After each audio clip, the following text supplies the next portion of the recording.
नमस्कार, आप देख रहे हैं न्यूज नेशन। आपके साथ मैं हूं लक्ष्य शर्मा। 30 दिसंबर की सुबह सुबह खबर आती है कि ऋषभ पंत, भारतीय क्रिकेट टीम के सुपरस्टार, उनका एक्सीडेंट हो गया है। गंभीर चोटें उनको लगी है। खैरियत रही कि जान बच गई किसी भी तरह, और भगवान ने कुछ राहगीरों को, कुछ बस ड्राइवरों को उनकी मदद के लिए भेजा, जिसके बाद उनकी जान बच पाई। हालांकि कई गंभीर चोटें उनको लगी है। उनकी चोटों के बारे में बात की जाए तो देखिए, पैर में उनकी चोट लगी है, घुटने में चोट लगी है, कमर में चोट लगी है, सर में चोट लगी है, पीठ पर चोट लगी है। तो वो शरीर का शायद ऐसा ही कोई हिस्सा होगा जहाँ पे उनको चोट नहीं लगी, और लेकिन खासकर घुटने में बहुत दर्द से कह रहे हैं, वो बहुत ज़्यादा दर्द में है, और इसी वजह से घुटने में वहाँ पे बहुत ज़्यादा सूजन हो गई है। इसी वजह से MRI स्क्रीन भी अब तक नहीं हो पाया है उनका, इसी वजह से डिले चल रहा है। हालांकि चेहरे पे जो घाव थे, कट लगे थे, उसको अब ठीक किया जा रहा है। उसके लिए प्लास्टिक सर्जरी की गई है। लेकिन सवाल बहुत सारे भी उठ रहे हैं कि इस एक्सीडेंट को लेके, कि क्यों ड्राइवर को लेके नहीं गए वो, क्यों वो ड्राइवर नहीं रखते हैं, क्यों आधी रात या सुबह सुबह जब कोहरा होता है तो क्यों वो ड्राइवर के बिना खुद ड्राइव कर रहे हैं, क्यों जाते हैं वो इस समय। क्योंकि कहा तो जा रहा है, या ऋषभ पंत ने जो पुलिस को बताया कि वो अपनी माँ को सरप्राइज देने जा रहे थे। तो देखिए, इंटेंशन तो अच्छा था, लेकिन शायद वक्त खराब चल रहा है उनका, क्योंकि प्रदर्शन बहुत अच्छा नहीं रहा टीम इंडिया की साइड से भी। और अब तो बद से बदतर ये साल हो गया है जब इतना भयंकर एक्सीडेंट हुआ उनको। अब कई लोगों की धारणा ये भी है कि वो नशे में थे। कुछ लोगों का कहना है कि बहुत तेज गति से वो जिस हिसाब से बल्लेबाजी करते हैं, गाड़ी भी उस हिसाब से भगा रहे थे कि 100-120 की स्पीड पे वो गाड़ी चला रहे थे।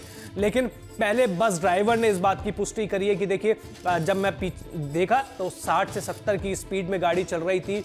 वहीं अब जो उत्तराखंड के DGP है, उन्होंने भी साफ कर दिया है कि देखिए, अभी तक उनकी कोई भी ओवर स्पीड की बात नहीं आई है, कुछ भी, ना ही नशे की बात आई है। जब उनसे पूछा गया कि क्या ऋषभ पंत के ऊपर ओवर लिमिट का या ओवर स्पीडिंग का केस बनता है, तो उन्होंने कहा नहीं। जब अभी तक तो हमारे ऑफिसर्स ने जो जांच कर रहे हैं, उन्होंने कम से कम ये बात नहीं बताई है। और ऐसा हालिया जो अभी नज़रिया सामने आ रहा है, उसको देखकर ऐसा लगता है कि नहीं, ये ओवर स्पीडिंग का मामला नहीं बनता है उनके ऊपर, क्योंकि वो सिर्फ एक हादसा था। वो स्लीपिंग थी, वो एकदम नींद आई उनको, वो झपकी आई, उस वजह से उनकी कार डिवाइडर से टकरा गई, और जिसके बाद ये हादसा हुआ। इसके बाद जब उनसे पूछा गया कि क्या एयर लिफ्ट किया जा सकता है ऋषभ पंत को, तो उन्होंने कहा कि देखिए, अब तक तो ये बात सामने नहीं आई है कि उनको कोई गंभीर इंजरी है या सीरियस इंजरी है।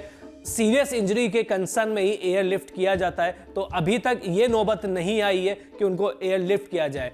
वहीं अगर बात करें ऋषभ पंत की, तो 30 दिसंबर को एक्सीडेंट हुआ उनका। उसके बाद वो बिल्कुल बदहास हालत में बाहर निकले। बहुत सारी चोटों की जो वीडियो है, इन तस्वीरों को देखने के बाद किसी का भी जो दिल है वो बिल्कुल पिघल जाएगा। क्योंकि आप उनकी खेल की कितनी आलोचना कर लीजिए, उनके आप रवैये की आलोचना कर लीजिए, लेकिन जिस हिसाब से फैन उनको प्यार करते हैं वो दिख रहा है। क्योंकि दुआओं का दौर न केवल ऑस्ट्रेलिया से, न्यूजीलैंड से, बल्कि पाकिस्तान से भी आ रहा है, और भारत के जो क्रिकेट के फैन है वो तो लगातार दुआ कर ही रहे हैं। अब DGP ने साफ कर दिया है कि देखिए, ओवर स्पीडिंग का उनके ऊपर कोई केस नहीं बनता है, और ना ही जो जांच में अब तक आई है वो भी ऐसी कोई खबर नहीं आई है। अब जब उनसे ये भी पूछा गया कि फोरेंसिक जांच में क्या सामने आया है, तो उन्होंने साफ साफ बताया कि देखिए, अभी तक फोरेंसिक जांच की टीम जो गई थी वो अभी तक अपनी जांच पूरी नहीं करी है उन्होंने, वो अभी भी जांच कर रही है। तो जांच की जो रिपोर्ट आएगी उसके बाद ही कुछ कहना मुमकिन हो पाएगा। अभी कुछ भी कहना बहुत मुमकिन है।